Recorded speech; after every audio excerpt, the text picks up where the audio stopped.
Hai guys, welcome back to Terror. Jadi guys, di Terror kali ini kita bakal ngebahas nih hacker Brodsky guys, yang dimana belakangan ini lagi viral banget diperbincangkan di jagat maya ya guys, seperti di Twitter, Telegram, dan lain sebagainya. Ini heboh banget nih hacker Brodsky. Sebenarnya siapa itu sih hacker Brodsky, dan dia ngeretas data-data apa aja sih? Dan siapa sih sebenarnya sosok di balik Brodsky ini? Apakah sudah ditangkap pelakunya? Nah, di Terror kali ini kita bakal ngebahas nih guys, hacker Brodsky guys. Sebelum kita mulai videonya, jangan lupa untuk subscribe, like, share, dan komen. Kalian gak sendiri, karena mereka ada di mana-mana.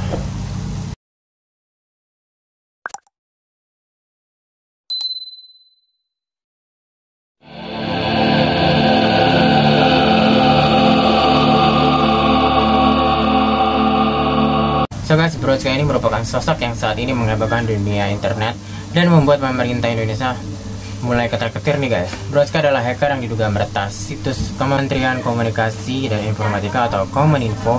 Bahkan Brodsky juga mengklaim telah mengakses dokumen rahasia milik Badan Intelijen Negara atau BIN yang dikirimkan ke Presiden Joko Widodo. Namun Brodsky muncul terkait peretasan data dari Indonesia sejak Agustus lalu. Kemunculannya termasuk pernyataan-pernyataan yang diketahui lewat situs forum Richhat 2. Selebihnya sosoknya tentu saja misterius. Brodsky mengatakan dirinya telah menjual sebanyak 105 juta data milik warga negara Indonesia yang berasal dari Komisi Pemilihan Umum atau KPU. Dia juga mengklaim telah mempunyai 1,3 miliar data registrasi SIM card prabayar Indonesia yang terdiri atas NIK, nomor telepon, operator seluler, hingga tanggal registrasi. Seperti diketahui, Brodsky juga membocorkan data Menkominfo Johnny G. Plate. Dirinya mengancam membobol data My Pertamina hingga mengklaim telah membocorkan dokumen rahasia Presiden Republik Indonesia Joko Widodo. Namun belum bisa dipastikan nih guys, apakah dokumen rahasia yang dimaksud adalah milik Presiden Jokowi atau presiden yang lainnya. The next leak will come from the President of Indonesia. Kebocoran selanjutnya akan datang dari Presiden Indonesia. Dikutip dari akun Twitter Dark Treasure. Namun juru bicara BIN guys, Wawan Hari Purwanto, membantah bocornya dokumen atau surat-surat dari BIN untuk Presiden. Dia menyatakan hal tersebut adalah kabar bohong atau hoax. Hoax itu dokumen BIN aman, terkendali, terkripsi secara berlapis, dan semua dokumen pakai samaran, kata Wawan. Terenkripsi secara berlapis dan semua dokumen pakai nama samaran, kata Wawan. Dia menegaskan surat untuk presiden juga diberi pengaman khusus, apalagi jika itu surat atau dokumen ke presiden selalu dilakukan melalui kripto atau sandi, dan kripto setiap saat diubah. Jadi dokumen BIN ke presiden tidak bocor, ujarnya guys. Sementara Kepala Sekretariat Kepresidenan RI Heru Budi Hartono menegaskan tidak ada surat atau dokumen negara yang bocor di internet. Tangkapan layar yang ditampilkan Brodsky adalah bohong belaka. Perlu saya tegaskan, adalah itu sudah melanggar hukum UU ITE. Saya rasa pihak penegak hukum akan memproses secara hukum dan mencari pelakunya guys, kata Heru sebagaimana dilansir. Brodsky seperti ingin membuat pemerintah tidak libur guys. Sebuah percakapan di forum situs Bridge menyeratkan jika Brodsky sengaja melakukannya terutama di akhir pekan. Tujuannya untuk membuat pemerintah tidak bisa libur di akhir pekan. Hal ini terlihat saat Brodsky membalas salah satu komentar dengan "Congratulations, this sure wake up them this time."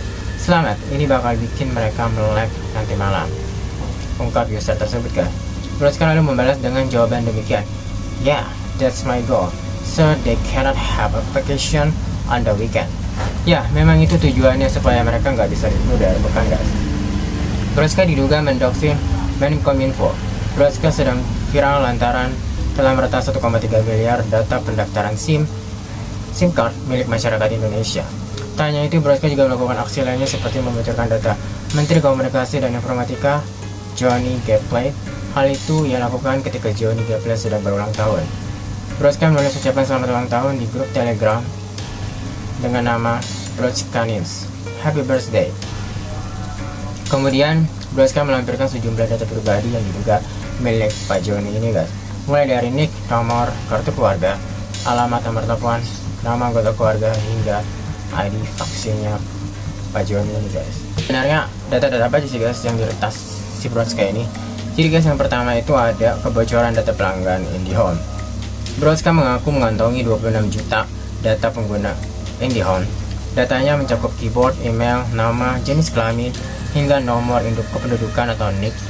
Namun perwakilan Telkom Group menyatakan bahwa data yang bocor tidak valid dan merupakan hasil fabrikasi.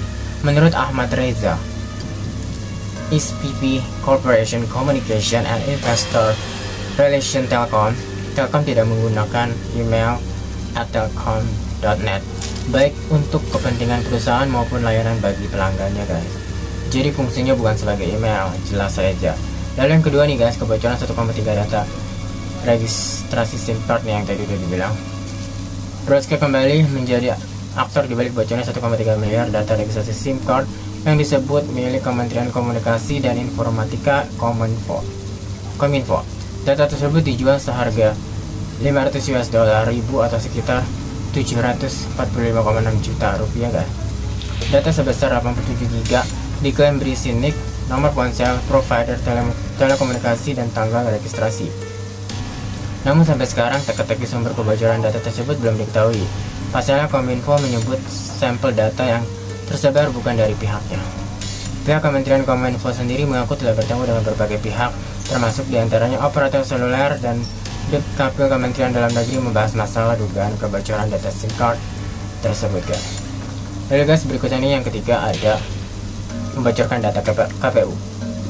Brodska kembali berulang, kali ini data yang dia bocorkan adalah 105 juta data masyarakat Indonesia terkait pemilihan umum berasal dari Komisi Pemilihan Umum KPU. Informasi ini diunggah oleh Brodska pada 6 September 2022 lalu pada forum bridgehead.to. Unggahan itu berjudul Indonesia Citizenship Database Forum KPU 105M. Data yang berhasil didapatkan adalah NIK, kartu keluarga, nama lengkap, tempat dan tanggal lahir, gender, hingga umur. Dalam data spoiler, nampaknya data tersebut berasal dari wilayah Sulawesi Selatan dan juga Sulawesi Tenggara. Lalu berikutnya nih guys, daftar surat ke Presiden Indonesia. Pada September 2022, Brodska kembali menggambarkan warganet. Namun data yang dibagikannya kali ini bukanlah data pribadi milik warga Indonesia, melainkan data daftar judul dan nomor surat termasuk dokumen rahasia untuk Presiden Joko Widodo. Salah satunya dari Badan Intelijen Negara (BIN). Dalam keterangannya, dokumen yang dicuri pada September 2022 itu terdiri dari 679 180 data dengan kapasitas 40 MB compressed dan 189 MB uncompressed. Dalam unggahannya ini, Brodska tak menceritakan perincian harga jual, kemungkinan sekedar unjuk gigi membuktikan ucapan sebelumnya di Telegram untuk membobol data presiden. Ia juga menyertakan sejumlah sampel atau contoh dokumen yang bobol. Isinya, kata Brodska, detail of the letter number, sender, receiver, employer ID, letter, dan etc.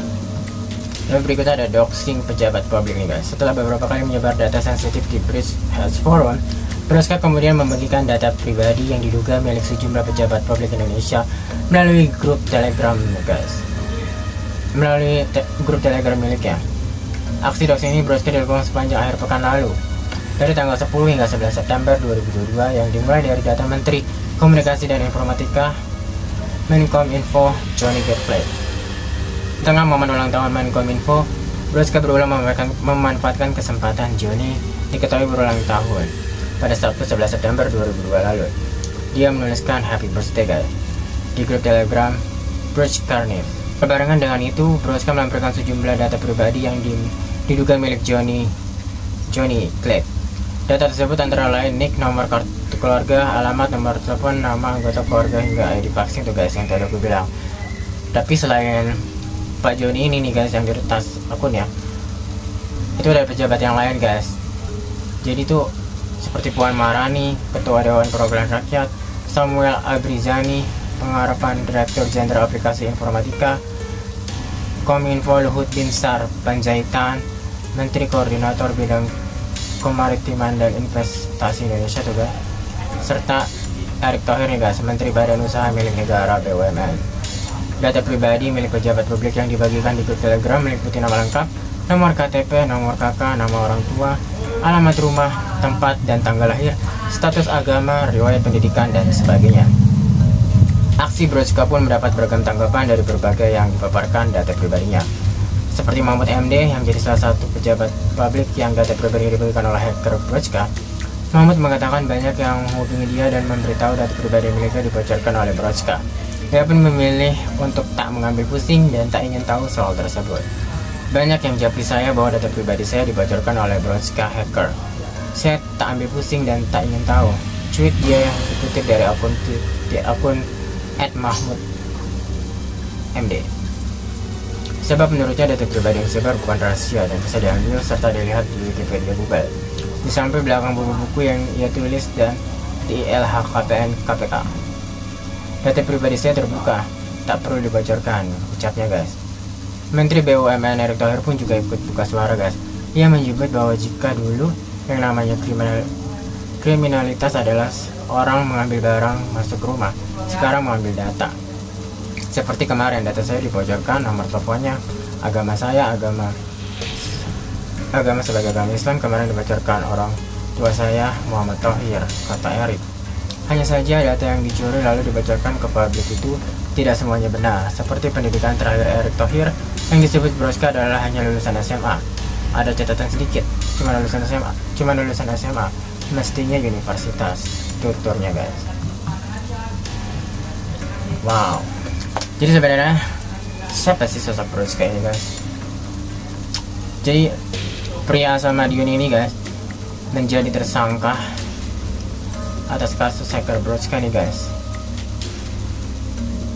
Namun ternyata pria Madiun ini tidak ditahan guys meski sudah jadi tersangka. Cuman wajib lapor nih guys 2 kali seminggu. Untuk lapor diri, ia menambahkan Agung cukup mendatangi kantor polisi yang terdekat dengan tempat tinggalnya. Dalam hal ini, Polres Madiun. Di Polres terdekat saja yang mengawasi langsung dan dia bisa berkomunikasi dengan penyelidik Polres Kota Madiun, ucapnya guys. Diketahui Agung ditangkap pada 14 September 2022, namun langsung dibebaskan usai ditetapkan sebagai tersangka pada 16 September 2022. Dedi sebelumnya mengatakan Agung tidak ditahan dan hanya dikenakan wajib lapor karena bersikap kooperatif. Polisi menjerat Agung dengan sejumlah pasal yakni pasal 46, 48, 32, 31 Undang-Undang Informasi dan Transaksi Elektronik, Undang-Undang IT. Juru bicara Divisi Humas Polri Kombes Adi Yaya Suryana sebelumnya menjelaskan Agung berperan membuat akun Telegram dengan nama Brochka. Menurut dia, motif tersangka Agung adalah membantu Brochka agar dapat menjadi terkenal dan juga mendapatkan uang. Peran tersangka merupakan bagian dari kelompok Brochka yang berperan sebagai penyedia channel Telegram dengan nama channel Brochka, kata Ade.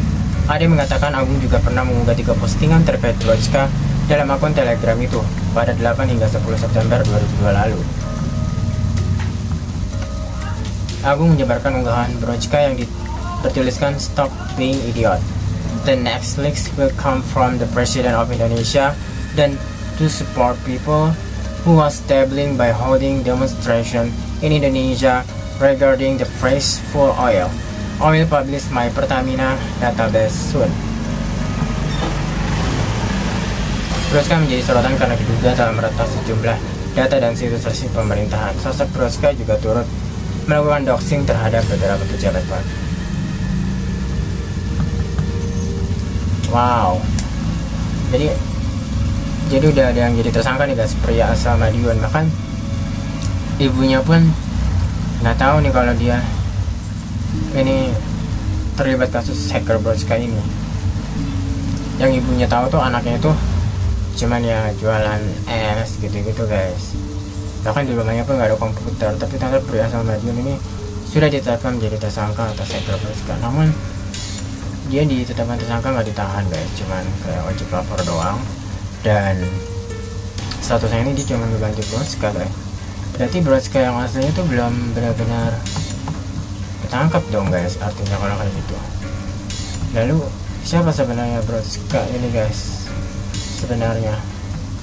Bahkan banyak menduga-duga Brodska ini tuh ada yang bilang orang luar, orang Polandia, orang Rusia, bahkan ada juga dugaan kalau si Brodska ini tuh orang Indonesia guys, orang dalam lah, orang apa. Tapi ada juga yang bilang kalau si Brodska ini emang orang Indonesia, cuman nggak diakuin di Indonesia guys. Terus akhirnya dia tak lah ke temannya yang orang luar ini. Terus akhirnya dia membeberkan data-data Indonesia gitu guys. So menurut kalian gimana nih guys, pendapat kalian si Brodska ini sebenarnya siapa guys? Walaupun si pria Madiun sudah ditetapkan tersangka dengan kasus hacker Brodska ini, tapi Brodska yang asli itu belum benar-benar ditangkap guys. Ini kan kalau si pria Madiun ini hitungannya dia cuma ngebantuin si Brodska doang, makanya dia tersangka, tapi nggak ditahan, cuma wajib lapor. So menurut kalian siapa sih sebenarnya Brodska yang benar-benar aslinya guys? Dan juga ada dugaan nih guys, kalau hacker Brodska ini itu tuh buat pengalihan isu kasus Brigadir J atau Sambo ini yang benar-benar luas banget. So bagaimana menurut kalian guys, apakah kasus Brodska ini hanya pengalihan isu atau emang benar adanya? Dan kalau emang benar adanya, sebenarnya siapa sosok Brodska itu sendiri guys? Dan apakah si pria Madiun ini mengetahuinya guys? Padahal kan polisi udah nangkap pria Madiun itu ya. Dia kan di sini dibayar Brodska kan buat ngebantuin Brodska kan. Kenapa pemerintah atau pihak terkait nih kan nggak nanya ke si pria Madiun ini aja langsung siapa si Brodska itu ya kan? So bagaimana kalian guys? What do you think guys? Komen semuanya di kolom komentar guys. Nah itu dia guys, kasus yang lagi viral banget nih, hacker Brodska.